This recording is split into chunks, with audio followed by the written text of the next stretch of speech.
Hey, what's up guys? TechTitan here and I am back again with a brand new video. As always, before we begin, I would like to thank you all so much for watching my previous videos, subscribing to the channel.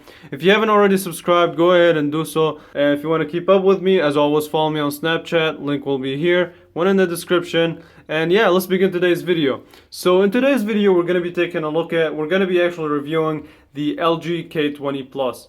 And this phone is, in my opinion, the best LG slash one of the best budget phones that you can get for under $120. Okay, so let's break it down. So it has a 1.4 gigahertz Snapdragon processor. It has a 13 megapixel back camera with a LED flash. Also, it does have a fingerprint sensor this time. If you remember from the LG Aristo, where they had the home button shaped like this, but it wasn't an actual fingerprint sensor. This time it is, and that's a really nice addition. Okay, so also on the front of the phone you have your 5.3-inch HD display, and we'll cover the display in a bit. And you also have your 5 megapixel front-facing camera. So this phone has a lot of cool features.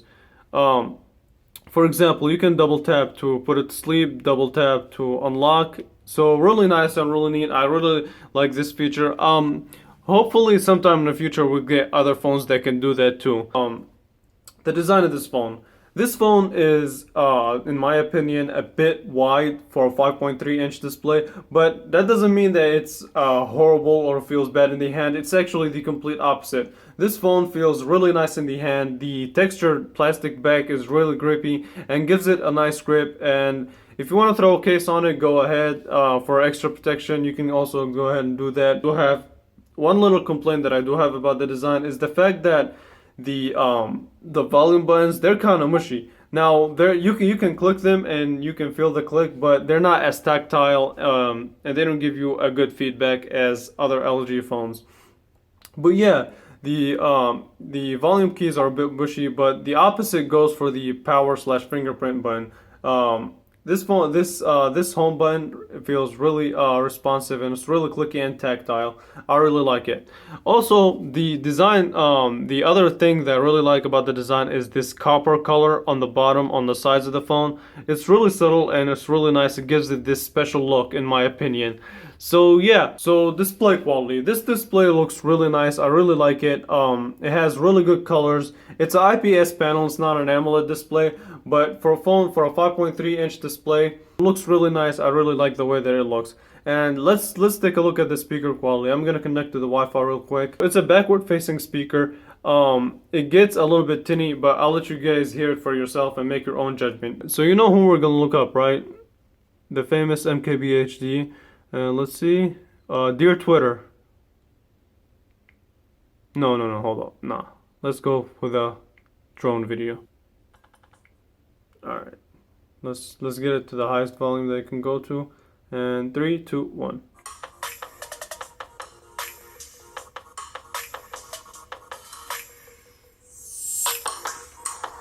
Hey, what is up guys? MKBHD here, and this is DJI Spark, a brand new $500 drone, and this is DJI. Okay, so here's the thing about the speaker.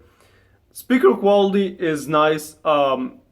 The fact that it's backward facing is a little bit disappointing. I wish it was front facing, but I'm not gonna wish for a lot. The other thing is that you can easily block it with one finger. Hopefully you have, in order for you to enjoy the speaker quality and its experience, you have to hold the phone in a position where you don't block the actual speaker.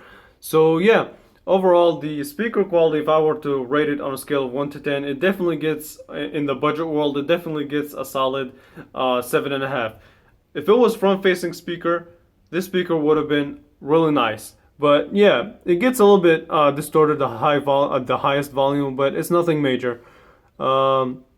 Next up, let's talk about battery life. And this phone has a 2700 milliamp hour battery, which is really nice. Is it hard to kill in a day? I would say yes.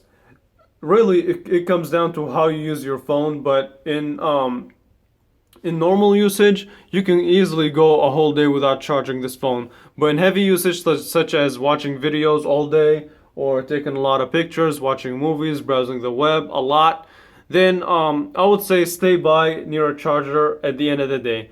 But overall, I think the battery life I think the battery life is really nice on this phone. It's really good. Now, the other thing that I want to talk about is the fingerprint scanner. And the fingerprint scanner is it's fast and it's responsive. Not the fastest fingerprint scanner out there, but again, this is a budget smartphone, and for that, the fingerprint scanner is a really nice addition to secure your phone. Okay, so let's talk about the camera. The camera is a 13 megapixel sensor with a LED flash, of course, and the pictures that it takes, and you'll guys see it in a second, are in my opinion really nice for a phone that costs $120. There's no shutter lag at all, so you literally just launch the camera, snap a picture, and it's that fast. It goes with a front-facing camera. As you guys know, or as you guys will know, I'm not really a selfie person, but I'll show you guys the sample pictures that I took. So in a good lighting condition, this camera is really capable. The thing is about this camera is that sometimes it tends to underexpose, sometimes it tends to overexpose, but it's really not a big deal. Overall, this camera, if I were to rate it on a scale of 1 to 10, this phone camera gets a solid 8.5. The performance on this phone is really nice. It's really smooth. Loading up web pages and browsing the web in general is really nice, and I really enjoyed the performance on this phone. If you're planning on if you're a heavy gamer and you plan on using this phone for hardcore gaming, then you might struggle a little bit. Not a lot. This phone can handle games like Asphalt 8, some of the more demanding games, but you might see a little bit of drop frames and things of that sort. And if you're a pro gamer, you will notice it slightly. Not a lot. But overall, the performance on this phone is really nice. So let's put it down and let's break down this review. Okay, so design of this phone is really nice, and I really like the way that it looks. I really like the copper edges and the copper sides. Gives it a really special look. The camera is a really nice camera. Like I said, it's a solid budget phone camera. I like it, and it's very enjoyable to use. From the camera app to snapping pictures, it's easy, and it definitely gets the job done. Now, display is really nice. I really like the quality of the display. Now, it is a 720p panel, not the sharpest display out there, but it's quality. It's IPS. It's also an IPS panel, but like I said, it is quality, and I really like the display. The other thing, the performance on this phone is very smooth, and it's really nice. So overall, now this phone may not. Now, while I said a lot of good things about this phone is not perfect by any means. So here are a couple cons of this phone. The placement / the tactile feel of the volume buttons could be improved in the next version. But as a package, there's really not a lot of negative things that I really can say about the device from the time that I used it. And let me end this with who should buy this phone. So this phone is meant for the budget consumer, the consumer that cares about that doesn't like to spend a lot of money on phones, and that's really who this phone is for. But at the same time, they don't want to sacrifice battery life, they don't want to sacrifice performance, they don't want to sacrifice camera quality, and I think this phone covers them all. Now, it is $120.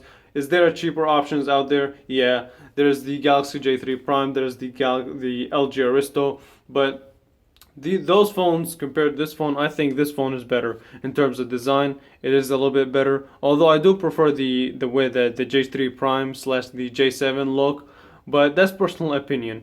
And whether you like the LG software or not, that's up to you. But again, this is Android. You can make it the way you want. It's up to you. You can customize it the way you like. So yeah, overall, this is a really solid package, a really solid budget package from LG, and yeah, props to LG for that. So thank you guys so much for watching this video. If you enjoyed it, hit that subscribe button. It's right below, and I will catch you guys in the next video. Thanks for watching.